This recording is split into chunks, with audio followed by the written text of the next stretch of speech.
यहाँ पे दरवाजा तोड़ा।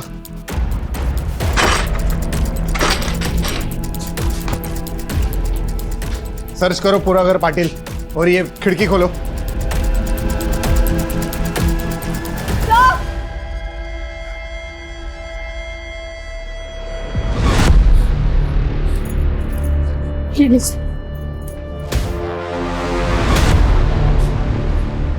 क्या वजह हो सकती है आपके बहन के आत्महत्या की? ये आत्महत्या नहीं है, मर्डर है। उसने मारा है मेरी तारा को। मैं तारा को कितना समझाती थी कि उस क्रिमिनल से शादी मत कर, लेकिन उसने मेरी एक भी नहीं मानी। और ये सब आखिरी बार कब बात हुई थी आपकी बहन से? तारा, उसने अपने खुद के 2 मासूम बच्चों का कत्ल किया है। तुम्हें वो क्या ही अहमियत देगा? तुम्हें इतनी सी बात समझ नहीं आ रही है कि 2 साल बाद बेल पर बाहर आने पर उसने तुमसे निकाह कर लिया, और इतने सालों में उसने तुम्हें दिया ही क्या है सिवाय तकलीफ के? हर बार आप इसी बात का मुद्दा क्यों बना लेती है? होगा दुनिया के लिए मुजरिम, मेरे लिए वो मेरा शौहर है और मैं उससे बहुत प्यार करती हूँ। इस प्यार के भूत को ना सर से उतार दो। इस 7 साल की शादी में वो सिर्फ 2 महीने तुम्हारा शौहर बन के रहा है। वो सिर्फ कातिल है, कातिल। और इस बात का इंतजार मत करना कि वो एक दिन तुम्हारी भी जान ले ले। वो अभी पैरोल पर बाहर आया है, लेकिन कितना वक्त दिया उसने तुम्हें? दिन रात सिर्फ नशे में धुत रहता है वो।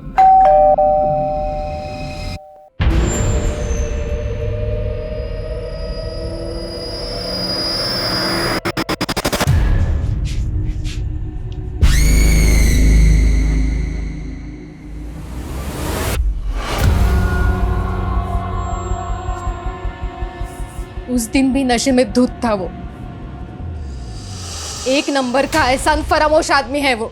मेरी तारा ने क्या कुछ नहीं किया उसके लिए, फिर भी उसे मारता रहा, पीटता रहा, कभी रुका ही नहीं। बापट, हमारी मुश्किलें बढ़ने वाली है। कोर्ट हमसे सवाल करेगा। ये अमजद एक हार्ड एंडेड क्रिमिनल है। हो सकता है ये तारा के मर्डर के पीछे भी वही हो। इस अमजद को किसी भी हाल में पकड़ना होगा, इससे पहले कि वो और क्राइम करे। एक काम करो, इन 10 सालों में उसने क्या किया, कहाँ गया, किससे मिला, सब पता कर। अम्मी, अब्बू, जल्दी आइए ना। अरे आ रहे हैं भाई। अम्मी, मेरी प्यारी अम्मी, अल्लाह ने उन्हें सुपरमैन बनाया है। वो दिन रात हम सब का ख्याल रखती है, पर कभी नहीं थकती है। अरे भाईजान, अम्मी तो औरत है, वो कैसे सुपरमैन हो सकती है? वो तो सुपर वुमन है ना? तौफीक मियां, लिखा आपने बहुत खूब है, लेकिन एक बात बताइए, सब कुछ आपने अम्मी के लिए लिख दिया, अपने अब्बू के लिए कुछ नहीं? आम मियां, 1-2 तारीफ के लफ्ज हमारे लिए भी कह देते। नहीं नहीं अब्बू, भाईजान नहीं, मैं आपके लिए लिखूंगी, वो भी ढेर सारा और अच्छा अच्छा। अभी तुम लोगों का मुशायरा खत्म हो गया हो तो चले? देर हो रही है, तुम्हें स्कूल के लिए और मुझे काम पे भी जाना है। अच्छा, टिफिन दोनों का बैग में रख दिया है, बाहर का कोई कचरा नहीं खाओगे, ठीक है? यही खाना है। ठीक है अम्मी। ठीक है अम्मी। देखो भाई, अगर तुम दोनों ने अपनी अम्मी की बात मानी तो आज शाम को मैं तुम दोनों को तुम्हारी फेवरेट भेल खिला सकता हूँ।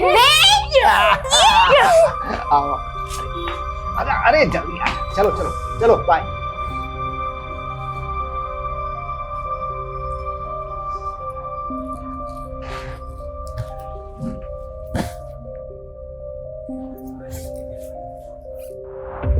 सर, ये तारा की पोस्टमार्टम रिपोर्ट।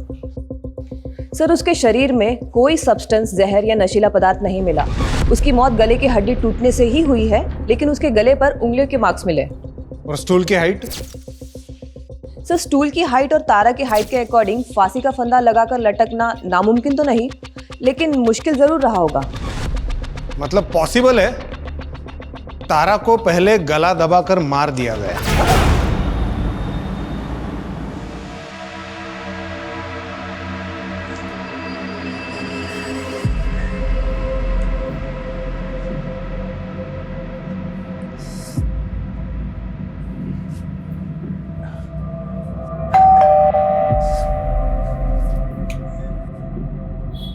सर, मैं वो औरतों की जरूरत का सामान बेचती हूँ, आपके घर में कोई औरत है तो प्लीज बुला दीजिए। हाँ है, मेरी बीवी है ना, सुनीता।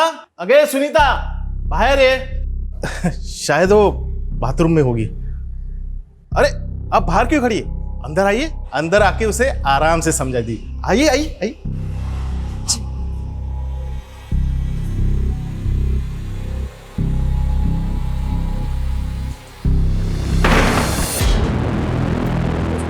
सर वो आपकी वाइफ को बुला दीजिए। होगी तो आएगी ना। ले चाय पी। पुलिस को कॉल करें, 1 मिनट में साले की अकल ठिकाने आ जाएगी। नहीं नहीं, इससे बात घर तक चली जाएगी, सबा को पता चल जाएगा। अच्छा ये ना उन्हें पता चल जाए कि उनकी बीवी किन हालातों में काम करती है। कम से कम काम तो ढूंढेंगे जल्द से जल्द। काम तो वो ढूंढ ही रहे हैं, लेकिन उन्हें ये बात पता चलेगी ना तो मुझे भी घर बैठा देंगे। बच्चों की पढ़ाई, घर का खर्चा, ये सब कैसे चलेगा? मेरे बच्चों को अच्छे से अच्छी पढ़ाई मिले ताकि वो आगे जाके कुछ बन जाए। इसके लिए मुझे जो बर्दाश्त करना पड़ेगा ना, मैं कर लूंगी।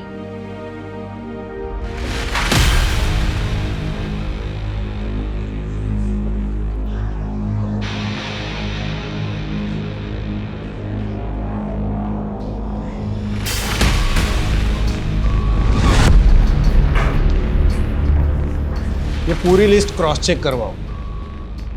अरे पवार साहब नमस्कार, बसा ना। सॉरी आपको इतने शॉर्ट नोटिस पे बुलाया। Thank you so much for coming. ये केस तो मुझे बिल्कुल अभी भी वैसे की वैसे याद है। 10 साल पहले मैं ही माइनर बच्चों के डबल मर्डर केस का इन्वेस्टिगेशन ऑफिसर था। मुझे एक कॉल आया कि मेरे एरिया में मास मर्डर हुआ है।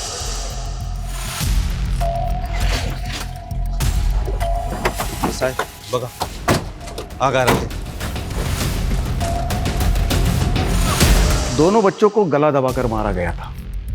फॉरेंसिक में तो बिल्कुल क्लियर था कि पूरे घर में बच्चे और अमजद के ही फिंगरप्रिंट्स थे और उसके ब्लड में भी बहुत ही हाई लेवल के ड्रग्स थे। जब उसको गिरफ्तार किया तब वो तो नशे में धुत था और जब बच्चों का अंतिम संस्कार हुआ तब वो कस्टडी में था और उसने डिमांड तक नहीं की वहाँ जाने की।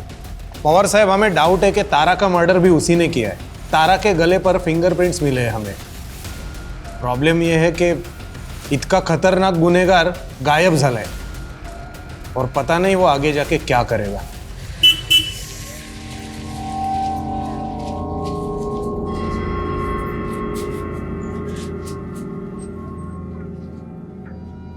अरे कहाँ थी? कब से फोन कर रहा हूँ, फोन ही नहीं उठा रही हो यार। कहाँ थी मतलब? काम पे थी ना। फोन साइलेंट है इसलिए पता नहीं चला। अरे वो तौफीक और रजिया अभी तक स्कूल से घर नहीं लौटे। क्या मतलब? घर नहीं लौटे मतलब क्या? आप ही जाते हो ना उन्हें लेने के लिए? अरे वो मैं थोड़ा सा लेट हो गया था, वहां गया तो गार्ड ने बोला कि बच्चे तो घर के लिए निकल गए स्कूल से। अरे ऐसे कैसे निकल गए? और वो वॉचमैन क्या कर रहा था? इतने छोटे बच्चों को अकेले कैसे जाने दिया उसने? अरे मैं कैसे बता सकता हूँ यार, मुझसे क्यों पूछ रही हो ऐसे फालतू के सवाल? अरे क्योंकि आपकी जिम्मेदारी बनती थी। बच्चे, पता नहीं मेरे बच्चे कहाँ होंगे, किस हाल में होंगे। सब मेरे बच्चों को ढूंढना होगा। आसपास ही होंगे। अरे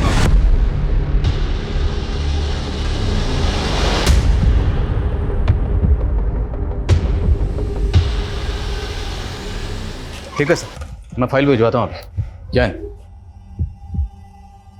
बैठिए। सर ये तौफीक और रजिया हमारे बच्चे हैं सर। सर ये अभी तक स्कूल से घर नहीं लौटे। नहीं लौटे मतलब? बच्चे स्कूल से घर खुद आते हैं, कोई लेने नहीं जाता?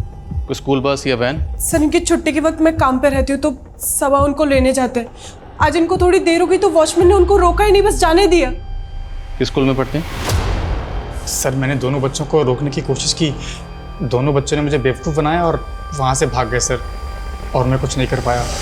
अंकल जाने दो ना, हम बड़े हो गए हैं, हम अपने घर खुद से जा सकते हैं। मुझे मालूम है तुम दोनों बड़े हो गए हो, पर अभी चुपचाप वहाँ बैठो। जब तक तुम दोनों को लेने नहीं आता तब तक वहाँ से हिलोगे भी नहीं। चलो बैठो। भाईजान भागो! अरे बच्चों, अरे बच्चों! बच्चों ने तुझे बेवकूफ़ नहीं बनाया, तू हमें बेवकूफ़ बनाने की कोशिश कर रहा है। यकीन कीजिए मेरा, सच बोल रहा हूँ मैं। सीसीटीवी फुटेज देखेंगे ना, सब पता चल जाएगा सच बोल रहा है या झूठ बोल रहा है। सीसीटीवी कैमरा तो लगा है ना? सर कैमरा लगे तो हैं पर काफ़ी टाइम से खराब है वो। तो तुम लोग ना स्कूल के आसपास देखो, अगर कोई सीसीटीवी है तो उसकी फुटेज निकलवाओ सर। और तुम अगर बाद में पता चला ना कि कुछ झूठ बोला तो लंबा अंदर जाओगे। सर सच बोल रहा हूँ, यकीन कीजिए मेरा। सर हमें सर ये स्कूल के पास का सीसीटीवी फुटेज मिला है, उसमें बच्चे किसी आदमी से बात कर रहे हैं। इसमें चेहरा तो दिखाई नहीं दे रहा है, ऐसे कैसे पहचानूं ये कौन है? एक दूंगा ना कान के नीचे, सब याद आ जाएगा। सर यकीन कीजिए, मैंने कुछ भी नहीं किया, मुझे कुछ भी नहीं मालूम सर।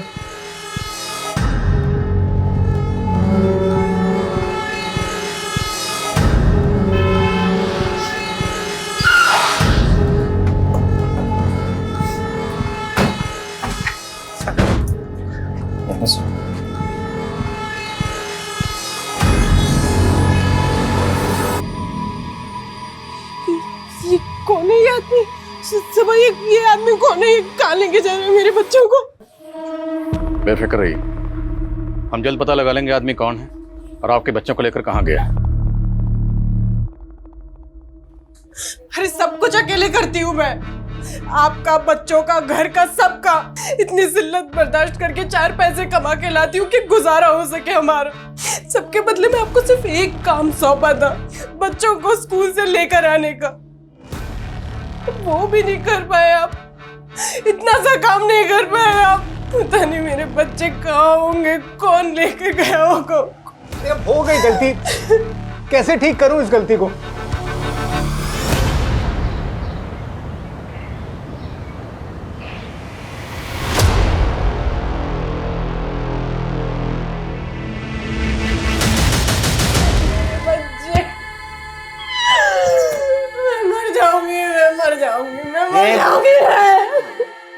संभाल खुद। मेरे बच्चों को मैं नहीं जी पाऊंगी। मेरे सारी गलती मेरी है। अगर किसी को मरना चाहिए तो मुझे मरना चाहिए, मुझे कोई हक नहीं है जीने का।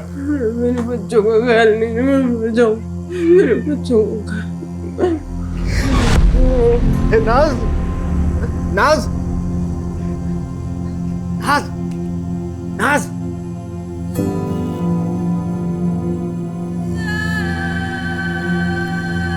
हे नाज, नाज।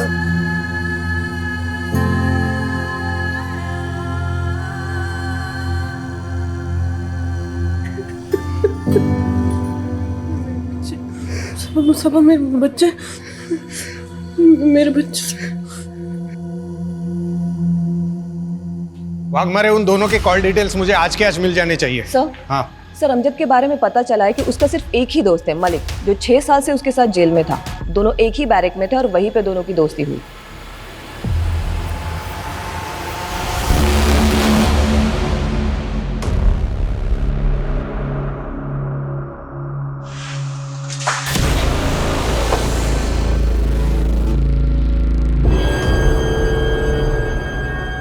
मुझे तो यकीन ही नहीं हो रहा है तारा इस दुनिया में नहीं रही। पता है हमें, अमजद और तू 6 साल जेल में एक ही सेल में थे। काफी अच्छी दोस्ती है तुम्हारी।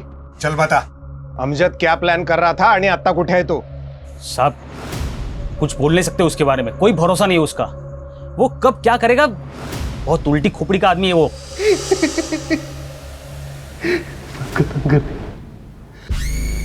सब खत्म कर दूंगा, सब तबाह कर दूंगा। अमजद होश में आ। अरे अपने 2 बच्चों को तो मार चुका है, और किसको खत्म करेगा, किसको तबाह करेगा तू? और हाँ, मैंने अपने दोनों बच्चों को मार दिया। अब क्या करूं मैं? किसको मारूं? हाँ? खुद को मार दो। अब क्या करूं बोल? किसके लिए जीऊं मैं? अमजद मेरे भाई, भूल जा अपने गुजरे हुए कल को। आज मैं जी भाई, आज मैं जी। अरे इतनी प्यारी बीवी मिली है तुझे तारा, जो सब कुछ जानते हुए भी तुझसे इतनी मोहब्बत करती है। अमजद तुझे उसके लिए जीना होगा। हाँ तारा, तारा मुझे प्यार कर, मुझे बहुत प्यार करती हो। मुझे तो यकीन ही नहीं हो रहा कि उसने तारा को मार दिया। मैं जब बेल पे बाहर आ रहा था तो वो मुझसे गिड़गिड़ा के कह रहा था कि मैं जाके तारा से मिलूं, उसका ख्याल रखूं। तो तू मिला था तारा से? हाँ साहब। जी सलाम वालेकुम, मैं मलिक, अमजद का दोस्त। अरे वालेकुम अस्सलाम, जानती हूँ आपको, बहुत सुना है आपके बारे में अमजद से। आइए ना, अंदर आइए। अमजद को बहुत फिक्र रहती है आपकी, बार बार जेल में आप ही का नाम लेता रहता है। मैं जब बेल पे बाहर आ रहा था तो उसने कम से कम 1000 बार बोला होगा मुझे कि मैं आपसे आके मिलूं, आपकी जरूरतों को समझ लूं। प्लीज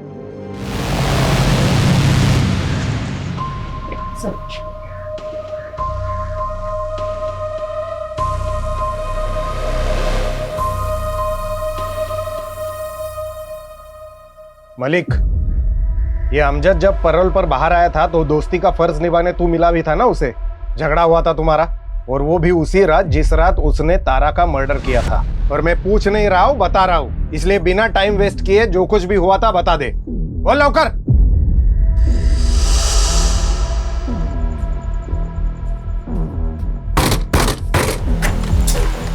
अमजद, तू यहाँ? साले कमीने, दोस्त बोलता है मेरे को, पीठ में छुरा भोंक दिया दोस्त के। क्या बोला था? मेरी तारा का ख्याल रखने। गद्दारी करती है। अरे चुप कर साले नशेड़ी, कुछ भी बकवास करता रहता है। क्या बोला उसको? तू मेरे को रूखा रूखा जवाब क्या को देती है? मेरे को पहला जैसा प्यार नहीं करती है। मेरे को हगालती क्या को?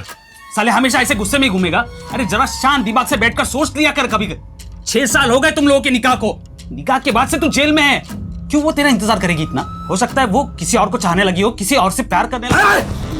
वो मेरे अलावा किसी से प्यार नहीं कर सकती, मुझे नहीं छोड़ सकती। और सुन ना, मैं उसे छोड़ने दूंगा, मैं सबको सीधा कर दूंगा। ये अमजद पैरोल पे बाहर आया ताकि तारा के साथ वक्त बिता सके, उसका जन्मदिन मना सके। लेकिन बाद में उसको पता चला कि तारा को अब उसमें कोई इंटरेस्ट नहीं है, शायद उसके लाइफ में कोई और आ गया है, और लटका कर सुसाइड दिखाने की कोशिश की और गायब हो गया।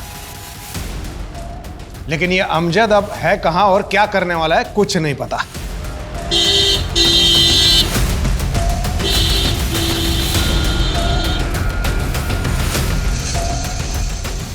आप ऐसे अंदर नहीं जा सकते। क्या लगा रखा है आपने? हैं? हाथ पे आप धर के बैठे हो, कुछ नहीं कर रहे हो आप। अरे जबकि आपको पता है वो आदमी कौन था जो बच्चों को लेकर गया, उनका मर्डर कर दिया, फिर भी कुछ नहीं कर रहे आप। देखिए 48 घंटे आपके पास, सिर्फ 48 घंटे। अगर बच्चों को इंसाफ नहीं मिला ना तो मैं वादा करता हूं आपसे कि जो भी होगा उसके जिम्मेदार आप होंगे। और ये आवाज सुन रहे हैं ना आप, और आवाज ये और ऊंची होती जाएगी, थमेगी नहीं, और फिर आप आंखें नहीं मूंद पाओगे। 48 घंटे। एक तो ये फवाद खान जैसे छुटभैया मोहल्ले के नेताओं ने और दिमाग खराब कर रखा है। अरे ये गली मोहल्ले के नेताओं की फिक्र नहीं है मुझे फिक्र है इस केस की। 2 मासूम बच्चों के मर्डर का केस है। चिंगारी को शोला बनने में वक्त नहीं लगेगा, ज्यादा वक्त नहीं है हमारे पास। स्कूल के आसपास एक आदमी से पता करो, किसी ने तो कुछ देखा होगा। सब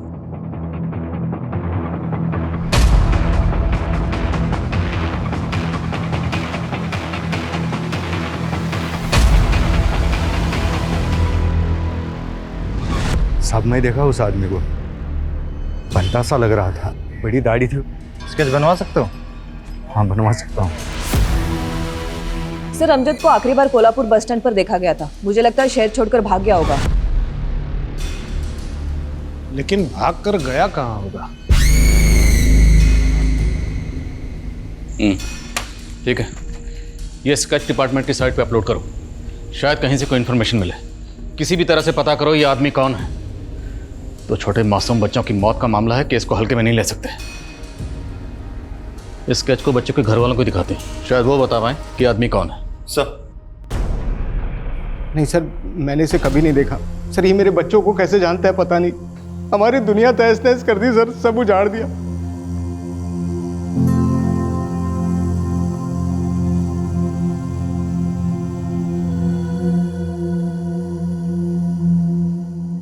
ये लो, ये स्केच मोहल्ले का इंसान के हाथ में होना चाहिए, है ना? सब कुछ अकल याद करा दो इसकी।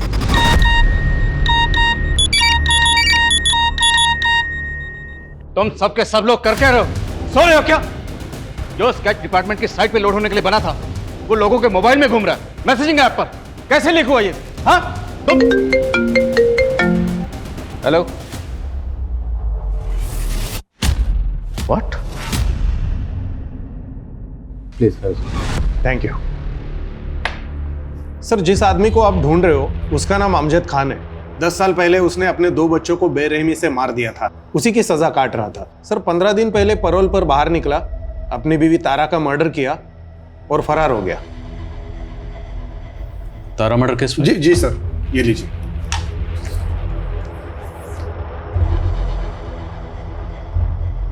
सर ये अमजद खान है और ये तारा उसकी दूसरी बीवी, और सर ये 2 बच्चे जिनको अमजद ने मार दिया था।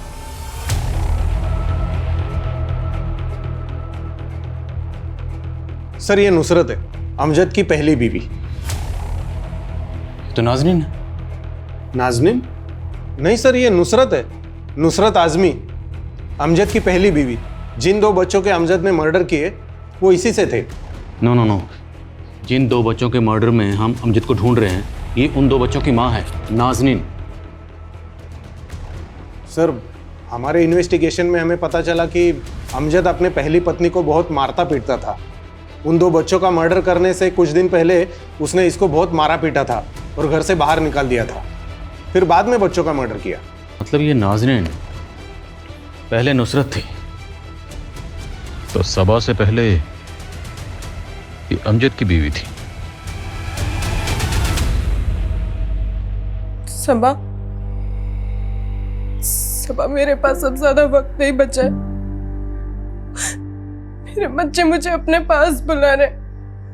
मेरा तौफीक, मेरी रज़िया अपनी अम्मी को अपने पास बुला रहे। सबा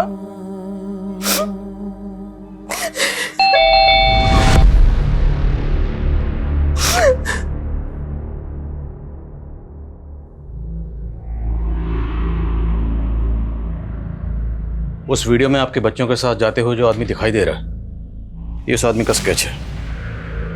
आप पहचानती हैं इसे? सर ये तो अमजद है, इसने मेरे बच्चों का कत्ल किया है। सबा, सबा इसने फिर से मेरी गोद छूनी कर दी। ये शैतान मेरी जिंदगी से क्यों नहीं चाहता? सबा क्यों नहीं चाहता? अरे शर्म नहीं आई तुझे? शर्म नहीं आई तुझे? अरे इंसान नहीं तो वैसे दरिंदा अपनी औलाद को खा के तुझे शर्म नहीं आएगा? तुझे अगर फांसी भी हो जाएगी ना तो भी मुझे सुकून नहीं मिलेगा। इस दुनिया में नहीं, उस दुनिया में तेरे को सजा मिलेगी। प्लीज शांत हो जाइए। ए गाड़ी टाका।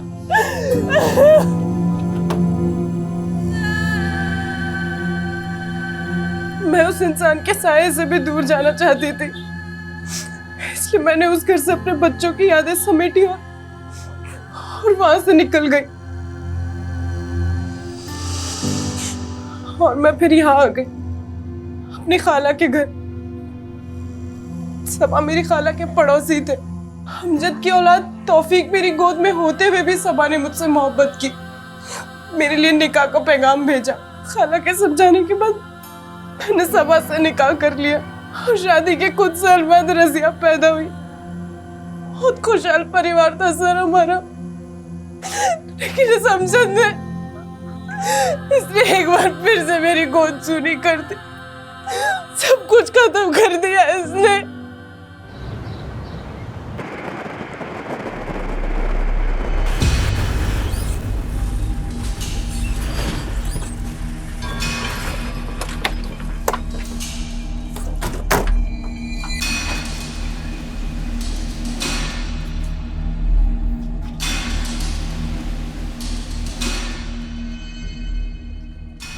सुनिए।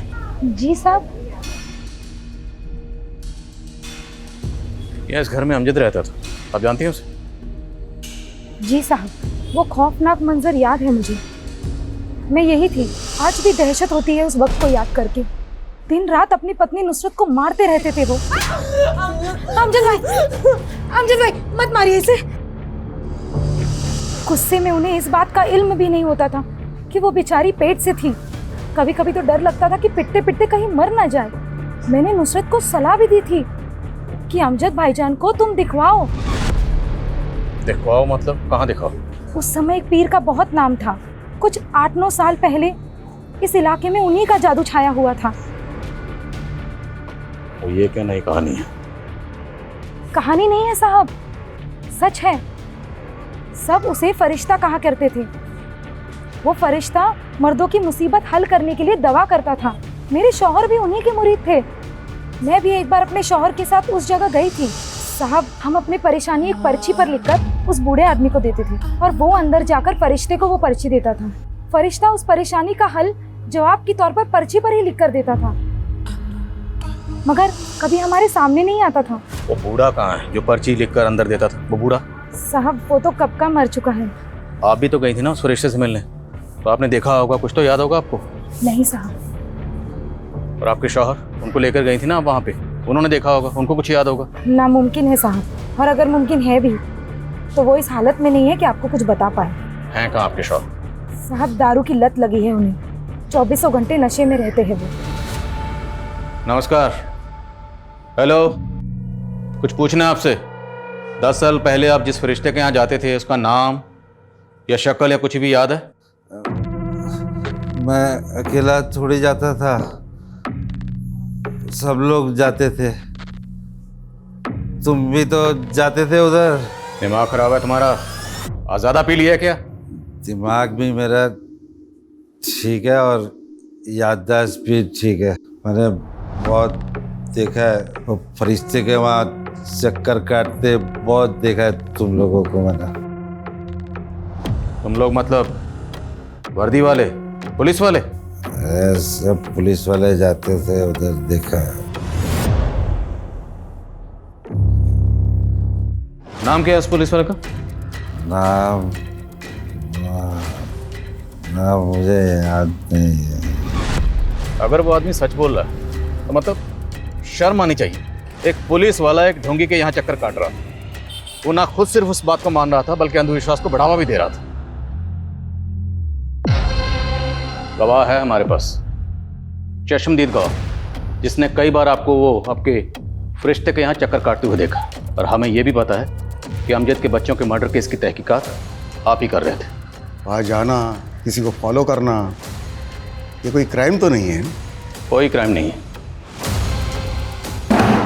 लानत, लानत है। लानत समझते हैं? एक पढ़ा लिखा पुलिस वाला अंधविश्वास में यकीन करता है। और दूसरी बात, आपका वो जो फरिश्ता है ना, उसका पूरा कच्चा चिट्ठा हमारे पास है। डिपार्टमेंट के आदमी हो, इसलिए इतनी उम्मीद तो कर सकता हूँ कि कॉपरेट करोगे। करेंगे ना कॉपरेट? सुनिए, पहले पूरी बात सुनिए। अमजद के बच्चों की तहकीकात करते वक्त कहीं वो उस फरिश्ते की श्रद्धा तो आड़े में नहीं आ रही थी ना आपके? ये बघा तावड़े साहब, मैं एक जिम्मेदार और बेदाग ऑफिसर हूँ, और मैंने वही रिपोर्ट किया जो मैंने क्राइम सीन पर देखा। और मेरी जगह पर और कोई भी ऑफिसर होता तो वो भी वही कंक्लूड करता। लेकिन असली कंक्लूजन अभी बाकी है, और वो हम निकालेंगे।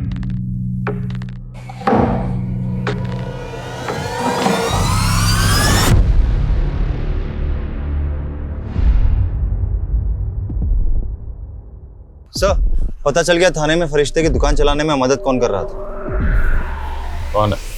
सर, मेरे बच्चों का कत्ल हुआ है और अब मेरे साथ ही मुजरिमों जैसा बर्ताव कर रहे हैं। बहुत होगी तेरी नौटंकी, और अब सवाल हम पूछेंगे, तुम सिर्फ जवाब दोगे। वैसे एक बात बताओ, तुम्हें किस नाम से बुलाएं? नुसरत या नाज़नीन? अमजद की बीवी या सबा की बीवी? या फिर सब मर्दों के मर्ज की एक ही दवा, ये फरिश्ता? तो फरिश्ता नहीं, नागिन है जो अपने बच्चों को ढस गई। 10 साल पहले वो पीआई पवार तेरा क्लाइंट था ना? क्लाइंट नहीं, फॉलोवर। फॉलोअर नहीं, अंधविश्वासी। और पवार के अलावा तेरे कोल्हापुर में जितने क्लाइंट थे ना, सबकी लिस्ट है हमारे पास। उसकी भी, जिसकी मदद से तुम थाने में अपने कर्मकांड की दुकान चला रही थी। सबका पता चल गया हमें। झूठ है सर, ये किसकी बात कर रहे हैं आप? मैं नहीं जानती किसी को।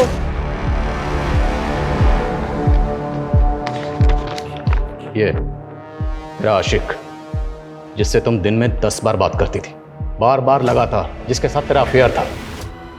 10 साल पहले तुमने अपने और अमजद के बच्चों का कत्ल किया और पीआई पवार के साथ मिलकर अमजद को ही फंसा दिया। और फिर कुछ दिन पहले यहाँ आकर अमजद के बेटे तौफीक और सबा की बेटी रजिया का कत्ल किया और एक बार फिर से अमजद को फंसा दिया, क्योंकि तुम जानती थी अमजद जमानत पर बाहर आया है, उस पर पहले ही अपने बच्चों के मर्डर का केस चल रहा है, तो इस बार भी पुलिस का शक उसी पे जाएगा, जबकि मर्डर किया तुमने। बोल, क्यों खा गई बच्चों को? मैं अपनी ताकत बढ़ाना चाहती थी। तौफीक और रजिया, उनको भी पावर बढ़ाने के लिए मारा? मैं कोल्हापुर की तरह थाने में भी लोगों की मदद करना चाहती थी फरिश्ता बनकर, पर ये मैं अकेले नहीं कर सकती थी, मुझे किसी की ज़रूरत थी। फिर एक दिन मुझे फवाद मिला। हमारे पास तेरे खिलाफ बहुत सारे सबूत हैं। तेरी कार भी उसी एरिया में मिली जहाँ बच्चों का मर्डर हुआ, उनकी बॉडी मिली। तो चल अब सच सच बता, तौफीक और रजिया को क्यों मारा? मैं नाज़नीन से प्यार करता था। 10 साल पहले जब मैं उसके पास अपनी मुश्किलों का हल मांगने गया था, तब तुमने कुछ गलत काम किए हैं जो तुम्हें कामयाब नहीं होने दे रही। सलाम चाचा। सलाम। रुको रुको, अरे उनके बताए उपाय से काम हुआ मेरा। रिश्ते का हाथ चूमकर शुक्रिया अदा करूंगा, बस कुछ नहीं। चाचा जाने कर दूंगा, जाने दीजिए। ऐसी ज़हनी और करिश्माई औरत मुझे ज़िंदगी में नहीं दिखी, पर एक दिन पता चला वो कहीं चली गई। फिर कुछ समय बाद वो मुझे यहाँ थाने में मिली। मैं उसे खोना नहीं चाहता था, इसलिए मैंने उसे अपने प्यार के बारे में बताया। फवाद, मैंने फिर से वो ख्वाब देखा है, बच्चों की कुर्बानी देनी होगी, उससे मेरी ताकत में इजाफा होगा। लेकिन उसके बाद हम निकाह कर लेंगे। मैं तुमसे और दूर नहीं रह सकता। मुझे पता था अमजद परोल पे बाहर आया है, उसकी बीवी ने खुदकुशी कर ली है। मैं जानती थी वो मुझे मिलने और अपनी औलाद तौफीक को देखने ज़रूर आएगा। वो जब मैं जेल गया था तो तुम पेट से थी ना? क्या हुआ था बता ना। बेटा हुआ था। कहाँ है? मेरा है एक बार। ठीक है, बच्चे अभी स्कूल गए, 12:30 बजे छूटेंगे। फवाद, जिस मौके की हमें तलाश थी वो मौका खुद चल के हमारे पास। ऐसी माँ है तो। दरअसल तुझे माँ कहना माँ लफ्ज की तौहीन है। अपने ही 4 बच्चों को खा गई और जरा अफसोस नहीं, और फंसाया भी किसको? बच्चों के बाप को। तुझे जहन्नुम में भी जगह नहीं मिलेगी। हमें अमजद को जल्द से जल्द ढूंढना होगा। उसकी ज़हनी हालत ठीक नहीं है। इससे पहले कि वो खुद को नुकसान पहुंचाए, उसे ढूंढना होगा और इस केस को रीओपन करना होगा ताकि उसको इंसाफ मिल सके। सब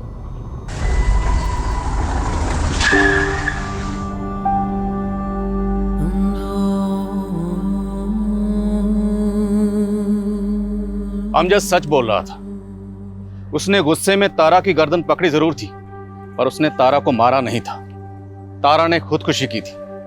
एक अंधविश्वासी औरत ने अमजद जैसे बेगुनाह इंसान को एक बार नहीं बल्कि 2 बार झूठे जुर्म में फंसाने की कोशिश की। हालांकि पहली बार सच को सामने आने में इतना ज्यादा वक्त लग गया, जिसके चलते अमजद की जहनी हालत पूरी तरह से बिगड़ चुकी। पर अब केस रीओपन हुआ और हम पूरी कोशिश करेंगे कि अमजद को इंसाफ मिले। इस स्पेशल सीरीज में हम ऐसी ही कई और हैरत अंगेज और दिल दहला देने वाली कहानियां लेकर आते रहेंगे, जो कल्पना से भयानक सच और सबक दोनों हमारे सामने रखेंगे। जय हिंद।